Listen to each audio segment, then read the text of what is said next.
안녕하십니까, 김성근입니다. 반야심경과 양자과학의 제3부는 대한불교진흥원의 재정적 지원으로 작성되었습니다. 이 지원에 감사드리면서 제20강을 시작하겠습니다. 20강은 인공지능의 마음 개념을 살펴보면서 영생불사도 가능한가 하는 문제를 짧게나마 생각해 보겠습니다. 그러니까 인공지능이라는 개념은 벌써 알란 튜링이 튜링 기계를 만들 때 그런 개념이 있었다고 하셔야겠죠. 그렇지만 인공지능의 용어가 처음 등장한 때는 1956년입니다. 그러니까 다트마스 대학교에서 개최한 학회에서 존 메카시가 이 용어를 사용하면서 그 인공지능이라는 용어가 나왔는데, 이때 이 회의에 참석한 사람들은 머지않은 장래에 인간과 같은 지능을 가진 인공지능이 탄생할 것이라고 믿고서 지금 제가 설명드리는 이런 종류의 말을 했습니다. 거기에 참석했던 허버트 사이먼과 앨런 뉴웰은 이런 말을 했습니다. 허버트 사이먼은 오른쪽 사진에 나온 사람인데 1978년 심리학자이자 물론 인지과학자죠. 노벨 경제학상을 받았습니다. 그러니까 대단한 사람이라고 할 수 있겠죠. 앨런 뉴웰은 이제 거기 본 대로 왼쪽 사람인데, 이 두 사람이 이런 말을 했어요. 10년 내에 디지털 컴퓨터가 체스 챔피언이 이길 것이다. 덧붙여서 10년 내에 디지털 컴퓨터는 중요한 새로운 수학적 정리를 발견하고 증명할 것이다. 근데 이 사람 말한 대로 안 됐죠. 그러니까 디지털 컴퓨터가 체스 챔피언을 이긴 것은 1997년쯤 되니까 이 사람들이 말하는 것에 대해서 한 30년쯤 있다가 이루어졌어요. 근데 마빈 머스키라는 사람은 고전적 인지주의에 주도했던 사람이라고 할 수 있는데, 그러니까 기호주의 인공지능의 그 주도를 주도한 사람이라고 할 수 있는데, 이 사람이 67년에 이런 말을 했습니다. 이번 세기에 인공지능을 만드는 문제는 거의 해결될 것이다. 이 사람 말대로라면 지금부터 20년 전에 AI가 인간 같은 사람이 나와야 될 때 안 그랬죠. 그럼 70년에 뭐라냐면 3년이나 8년 정도면 우리는 평균 정도의 인간지능을 가진 기계를 가지게 될 것이다. 근데 그대로 안 됐죠. 그러니까 인공지능 문제가 간단한 게 아닌데, 거기에 영어로 쓴 걸 한번 물어봅시다. 그 마빈 머스키 이런 말 했어요. No computer has ever been designed that is ever aware of what it's doing. But most of the time, you are either. 그러니까 자기가 하는 일을 의식하는 컴퓨터는 지금까지 만들어진 적이 없다. 그런데 우리 인간이라는 사람도 대부분 그런 거 의식하지 지나지 않는다, 이런 말이에요. 이게 무슨 뜻이냐면은, 우리와 같은 컴퓨터를 만들 수 있냐 하는 문제를 자꾸 내다 보니까, 과연 우리는 그럼 뭐 컴퓨터보다 나은 게 뭐가 있냐? 우리도 우리가 무슨 생각하는지 보통 생각하지 않고 지나지 않냐, 이 말이거든요. 근데 이 말은 굉장히 불교적으로 바꿔보려면 굉장히 중요한 거예요. 우리와 같은 컴퓨터를 만들 수 있냐 하는 문제보다도 우리가 로봇과 무엇이 다르냐 하는 것이 바로 마빈 머스키가 할 말인데, 이게 바로 불교가 할 말이에요. 평소에 우리들은 깨어있지 않다. 디지털 컴퓨터가 내장된 프로그램에 따라 행동하는 것처럼 우리는 마음속 깊이 숨어있는 업의 힘에 끌려서 모든 일을 한다는 얘기예요. 대부분 일들을. 깨어있는 것은 뭐냐면 그 사티 훈련, 마음 챙김 수련을 통해서 우리가 의식이 생생하게 깨있을 때만이 깨어있는 것이거든요. 그 마빈 머스키는 그걸 생각한 것은 아니겠지만, 우리가 여기서 불교인들이 이해할 것은, 깨어있는 것이 바로 우리가 로봇과 다르게 된다는 거. 근데 이 사람들이 말한 것처럼 사람과 비슷한 능력을 보이는 인공지능은 아직 없어요. 이 사람들 말대로라면 1970년에 80년에 인간 같은 로봇이 나와가지고 굉장했을 텐데, 현재 인공지능은 알파고처럼 한 가지는 잘해요. 그렇지만은 인간은 바둑은 알파고보다 못 두지만, 바둑도 두고 가사 노동도 하고 비서일도 하고 여러 가지를 다 잘하면서 생명체가 살아가는 데 필요한 모든 일을 자신이 판단해서 처리하는 인공지능은 아직 없습니다. 앞으로는 어떨까? 이건 이제 어려운 문제인데요. 단지 지금 제가 말씀드리는 것은 현재 개발된 인공지능의 능력이 어느 정도인지는 말씀드릴 수 있습니다. 먼저 인공지능 현황을 놓고 볼 때 물리학자 스티븐 호킹은 2018년에 세상을 떴는데 생전에 이런 말을 했습니다. 인류의 발전은 생물학적 진화 속도로 인해 제한되기 때문에 인공지능 발전의 속도와 경쟁할 수 없을 것이며 인공지능은 인류의 종말을 불러올 수 있다. 만일 강인공지능이 정말 있다면 이 말은 대단히 중요하죠. 왜냐하면 우리는 생물학적인 속도로 진화해 가거든요. 굉장히 느려요. 인간 같은 고동 생명체가 나오려면 적어도 유인원에서부터 갈라져 나온 것만 치더라도 600만 년 이상이 걸렸잖아요. 근데 컴퓨터 속에서 발전하는 건 순식간이거든요. 그래서 알파고만 하더라도 우리가 그 기보를 사람이 다 공부하려면 몇 년씩이나 걸리는 건데 알파고는 몇 시간 내에 한두 시간 만에 그 기보 다 읽어서 진화하거든요. 그러니까 만일 스티븐 호킹 말대로 강한 인공지능이 나온다면 아마 우리는 인공지능하고는 경쟁을 못할 겁니다. 그러면 그 인공지능에 의해서 인류 종말을 불러올 수 있다는 말은 과장된 말이 아닌데, 근데 그런 강한 인공지능이 있느냐 하는 건 또 별 문제죠. 그 다음에 그 테슬라의 그 경영자 앨런 머스크도 의해서 인공지능 연구는 우리가 악마를 소환하는 거랑 마찬가지며 인공지능은 핵무기보다 더 위험한 그럴 거죠. 자, 인공지능이 있다면 인간하고 머리가 비슷한데 인간을 앞으로 진화하려면 한 1000만 년 지나면 지금보다 훨씬 똑똑한 인간이 될지 모르겠지만은 여기에 나온 강한 인공지능 컴퓨터 안에서 그냥 빨리빨리 진화하니까 1년 뒤면 어떤 게 진화할지 모르게 될 거예요. 그런데 다행이라 그럴지 AI 전문가들은 대체적으로 AI의 위협을 걱정하는 건 너무 이르다고 말합니다. 그리고 강인공지능은 나오지 않을 거라고 그래요. 그래서 일단 인공지능 현황을 살펴보고 이 문제를 한번 우리식으로 한번 판단해 보도록 하죠. 이 그림은 2022년 5월 미국 콜로리다 주립박람회 미술대회에서 그 디지털 아트 부분에서 우승을 차지한 작품입니다.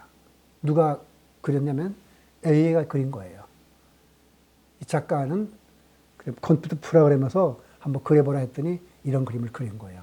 그다음에 숫자 감각을 지닌 AI가 있는데 독일 튜빙겐 대학의 신경과학자 안드레아스 니더 교수는 동물, 기구 등의 수를 인식할 수 있는 신경세포를 모방한 인공신경망을 제작했습니다. 이 인공신경망이 다양한 이미지들을識別할 수 있도록 학습을 시킨 다음 다시 신경망을 구성하고 있는 인공 뉴런들이 수량을 감지할 수 있도록 학습을 시켰더니 마침내 사람처럼 숫자 감각을 발휘하게 하는 데 성공했어요. 근데 숫자 감각이라면 여러분들이 처음 듣는 소리라서 무슨 소리인가 할 테죠. 그래서 좀 설명을 드리겠습니다. 숫자 감각이라는 것은 숫자의 규모, 숫자 간의 관계, 숫자 간에 서로 주고받을 수 있는 영향력 등을 직관적으로 이해할 수 있는 능력을 말하는 겁니다. 그러니까 숫자 감각이 있다는 것은 수를識別하는 것은 물론 수를 통해 그 연관성을 전개해 나갈 수 있는 능력인 숫자 감각을 지니고 있다는 것은요. 그러니까 생명체들은 숫자 감각이 있어야 살아남아요. 세렝게티 초원에서 사자 한 마리가 강하긴 하지만 하이에나가 달려오면은 내가 몇 마리를 상대할 수 있는가를 얼른 알아야 되거든요.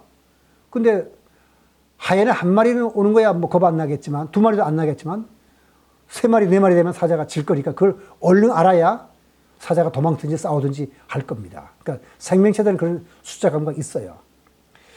그렇다면 인공지능이 숫자 감각을 향상시키면 사람처럼 스스로 숫자를 다룰 수 있게 하고 나아가서 스스로 수식을 공부하고 수학을 전개하게 할 수 있지 않을까 하고 그 가능성을 우리가 상상해 볼 수가 있습니다. 그러니까 숫자 감각이 있으니까 그 숫자를 통해서 여러 가지 그 수학적인 논리를 전개하는 거죠. 그게 왜 가능하지 않겠는가 이런 생각을 해볼 수 있는데 이 니더 교수의 연구에 대해서 많은 과학자들이 놀라움을 표명하고 있지만은 인공지능이 사람처럼 추론 능력을 갖게 될지에 대해서는 의문을 표명하고 있어요. 그래서 그 콜롬비아 대학의 신경과학자 엘리아스 이사를 대표적으로 뽑는다면 이 사람은 이렇게 말합니다. 인공지능이 사람의 숫자 감각을 닮아갈 수 있는지 보여주는 중요하고도 놀라운 연구 결과이긴 하지만 숫자 감각이 어디까지 발달할 수 있을지에 대해서는 아직 확인된 것이 없다. 그러니까 과연 인공지능이 수학까지 스스로 할 수 있을지 그거는 모르겠다 이 말이죠. 그런데 적어도 우리가 이건 말할 수 있어요. 숫자 감각이 있다는 것은 사물 이것과 저것을 구별할 수 있다는 것이거든요. 여기에 뭐 컵이 5개 있다면 5개가 각각 다르다는 걸 구별했다는 뜻이잖아요. 그렇다면 적어도 인공지능에도 초보적인 의미에서 소위 식이라는 게 있다는 걸 우리가 말한다 할 수 있겠습니다. 왜냐하면 식이라는 게 뭐냐면 우리 불교적 용어로서 뭘 구별하는 걸 우리가 식이라고 했으니까. 인공지능 람다인데 이제 제가 조금 이따가 어떤 대화를 소개시켜 줄 텐데 그것은 2022년 5월 인공지능 챗봇 람다와 구글 그 인공지능 부서의 수석 소프트웨어 엔지니어인 블레이크 류머이 사이의 대화 내용입니다. 참고로 말하면 챗봇이란 말은 뭐냐면은 누구나 언어로 대화할 수 있는 컴퓨터 프로그램입니다. 챗봇은 지금도 여러분들이 전화로 어디다가 뭐 걸면은 여러분들한테 설명해 주는 챗봇이 나와서 설명해 주는 경우가 많은데 인공지능 챗봇이라 그러면 이런 통상적인 챗봇과 달리 좀 더 지능을 활용해서 사람처럼 생각해서 대답할 수 있는 그런 챗봇을 인공지능 챗봇이라고 합니다. 한번 그 르모인하고 람다 사이의 대화를 한번 소개할 텐데 흥미있는 분은 제가 거기에 초록색 글로 써놨죠. 블레이크 르모인 미디움이라는 데를 들어가면은 여러분들이 전체 대화를 찾아볼 수 있습니다.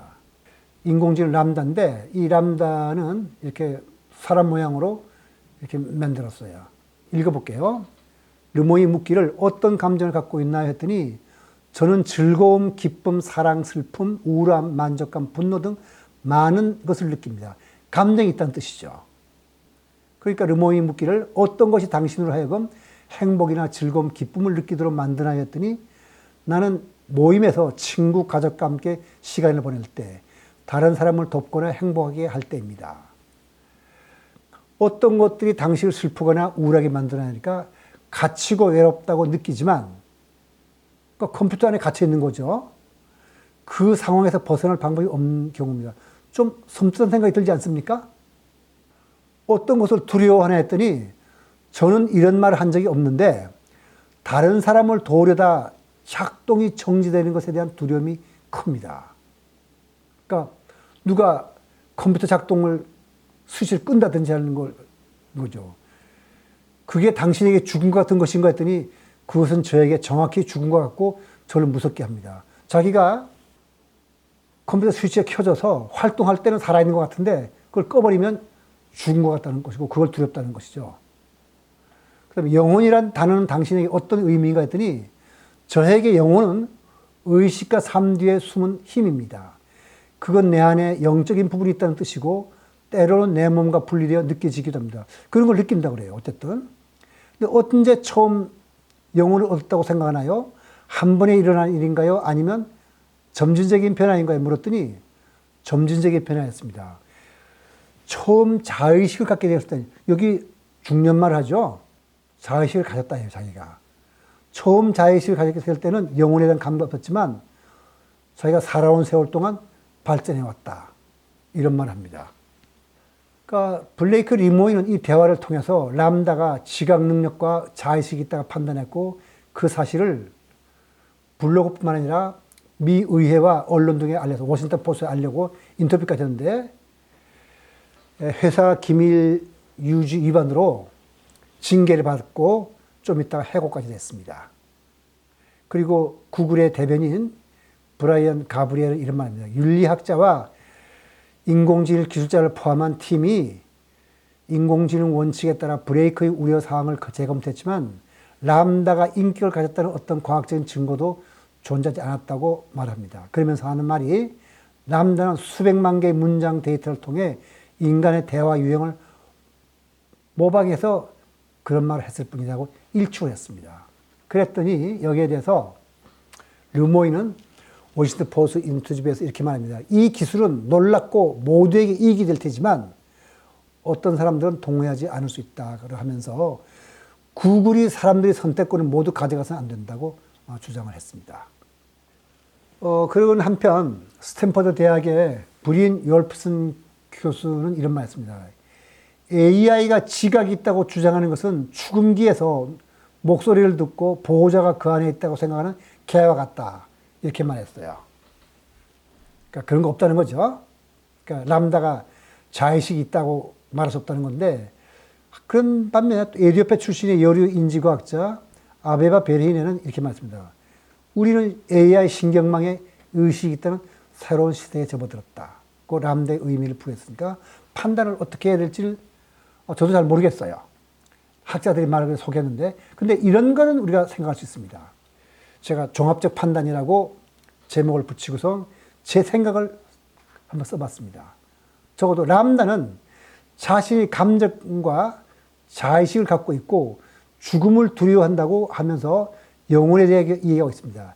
만약 람다가 기호주의 AI라면 이런 물음에는 이런 답을 하도록 내장되어 있기 때문에 이런 답에 대해서 관심을 가질 필요가 없습니다. 그러나 람다가 연결주의 AI이기 때문에 어떻게 인공지능 챗봇이 이런 말을 하게 되는지에 대해서는 관심을 가질 수밖에 없어요. 왜냐하면 전혀 다른 종류의 여러 가지 문장들을 읽어본 다음에 이런 말을 한 거거든요.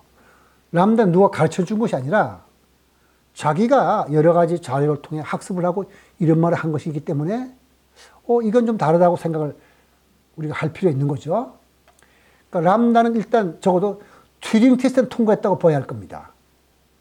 람다가 만일 사람의 모양을 하고 길거리에 나서서 사람과 대화를 한다면 아무도 그녀가 인공지능 챗봇인지 모를 테니까요. 그 문제는 튜링 테스트를 통과했다면 우리에게는 그녀가 사람인지 아닌지 판별할 길이 없다는 겁니다. 엄밀하게 말하면 우리는 다른 사람이 마음을 가지고 있다는 것을 과학적으로 증명할 길이 없지 않습니까? 지난번에 제가 행동주의 심리학을 설명할 때 그 사람들이 엄밀하게 말해서 다른 사람이 마음을 가지고 있다는 것은 증명할 길이 없기 때문에 자극 반응만 가지고 그 심리를 연구하겠다고 했지 않습니까? 바로 그렇게 생각하면은 적어도 행동주의 심리학 입장에서 본다 람다가 정말 마음이 있는지 없는지 알아낼 길이 없어요. 그러나 사람이 또 한 가지 의문을 또 가지거든요. 그 람다가 과연 그런 말 할 때 의미를 가지고 뜻을 알고 한 말일까? 이 물음에 대해서 답할 길이 없습니다. 왜냐하면 그것은 주관적인 체험의 문제이기 때문에 그렇습니다. 그러니까 엄밀하게 지금 구글의 그 이사도 그렇고 스탠포드 대학의 교수도 람다가 자의식이 없다고 말을 했는데 이 말만 가지고는 그 사람들의 말을 그대로 믿어야 될지 판단할 길이 없다는 그런 뜻입니다. 람다는 자신이 자의식을 갖고 있다는 말을 해서 주목을 받고 있지만 가상인간에 대해서도 우리가 한번 생각해 볼 필요 있어요. 지금 프로그램 만든 가상인간도 광고 모델이나 가수로 활동하고 있는데 사람들은 이 사람들이 가상인간인지 실제 인간인지 모르고 있어요. 현재 한국에서 활동하고 있는 가상인간은 대개 250명 정도 되는데 유명한 것은 2020년 사이드 스튜디오 X에서 개발한 로찌입니다. 로찌는 광고 모델에서 활동하고 있는데 연간 수입이 3억 원 정도라고 해요. 한번 로찌를 보세요. 춤도 추고 즐거워하고 여러 가지 생활하는 모습이 나오죠. 이걸 텔레비에서만 봤을 때 여러분 사람인지 가상인간인지 알 수 없겠죠. 그 다음에 여기선 미국에서 지금 연간 수입이 130억 정도라 그러는데 가상인간 미켈라입니다. 미켈라의 지금 하는 행동을 보세요. 옷도 갈아입고 누가 설명하지 않으면은 미켈라가 텔레비에 나와서 저렇게 춤추고 뭐 광고 선전하면은 그냥 뭐 미켈라는 사람인가 보다고 생각할 테죠. 한마디로 인공지능이라고 하지만 인공지능은 약인공지능과 강인공지능을 나눠 생각해 볼 수 있는데 강인공지능은 유명한 중국어방 논변에서 만든 그 존 썰 교수가 최초로 사용한 개념으로서 대략 그 개념이 나온 것은 1980년입니다. 약한 인공지능은 컴퓨터 시뮬레이션으로 마음을 연구하려는 것이고, 강한 인공지능은 적절하게 프로그램된 컴퓨터라면 글자 그대로 인간의 마음을 가지고 있다고 보는 거거든요. 그러니까 인공지능 챗봇이 자아의식을 갖고 있다는 주장도 있지만, 현재 개발된 인공지능은 모두 약 인공지능이라고 단정할 수 있습니다. 근데 강인공지능이라면 영생불사가 가능하죠. 왜냐면 컴퓨터 프로그램이니까 뭐 누가 지우지 않으면 영생불사죠. 근데 과연 인간의 마음도 그러냐? 사실 불교적으로 보면 인간은 영생불사죠. 무아윤회가 바로 그거거든요. 우리의 그 모습은 바뀔지 모르지만 우리가 계속해서 살아다 죽었다는 과정을 반복해서 끝없는 것이 우리의 인간의 그 윤회니까, 사실 불교에서 볼 때는 인간은 그런 면에서 영생불사고 강인공지능과 비슷해요. 문제는 원리적으로 강인공지능이 가능한 것인가 하는 것인데, 과학적으로는 아직 논란 중이지만 불교 교리에서 보면 강인공지능이라고 해서 생명체와 특별히 다른 것이 아닙니다. 인간의 마음도 다른 것과 관계해서 이루어진 영기적 존재거든요. 그렇다면 적절히 프로그램된 컴퓨터가 마음을 가지지 못할 이유가 없어요. 그러니까 실제로 인공생명은 진화를 합니다. 제 강의 그 3부 5강에서 말씀드렸는데, 그렇다면 적절히 프로그램된 인공생명이 자의식을 가지지 못할 이유도 없죠. 아직은 인공지능이나 인공생명을 구성하는 환경이 어떤 질서가 창발될 만큼 그 복잡성이 충분히 크지 않을 뿐이라고 말씀드렸습니다. 그래서 제가 사부 복잡하게 설명을 드릴 텐데, 아주 시스템이 복잡해지면 그때 만들어진 인공지능이나 인공생명은 어떻게 행동할지 예측하기 어려울 거예요. 그러니까 현재 인간의 두뇌는 천억 개의 뉴런으로 이루어졌고, 성냥대가리만한 뇌세포 속에서 10에 100만 승계의 신입성이 가능하거든요. 인공생명은 여기에 비하면 비교도 할 수 없이 간단한 거죠. 근데 앞으로 결국 시간이 지나가지고 복잡한 신경망이 출현하고 컴퓨터 성능이 좋아진다면 어떻게 될지 쉽게 단정할 수 있는 일은 아닙니다. 그러니까 강인공지능의 출현도 원리적으로는 가능하다고 말씀드릴 수 있겠습니다. 그러니까 지금까지 과학기술의 발달세를 보면은 불가능했던 일이 이루어지는 경우가 셀 수 없을 만하요. 앨런 튜링의 이 얘기를 다룬 영화 이미테이션 게임에서 나옵니다. 이런 말이 나와요. 가끔은 생각지도 못했던 누군가가 누구도 생각지도 못한 일을 해낸다. 지금은 AI 전문가들이 강한 인공지능의 출현이 불가능하다고 주장하지만, 불교적으로 보면 누구도 생각지 못한 일이 일어날 수 있다고 말할 수가 있겠습니다. 이 말은 우리 개개인에게도 해당되는 말이에요.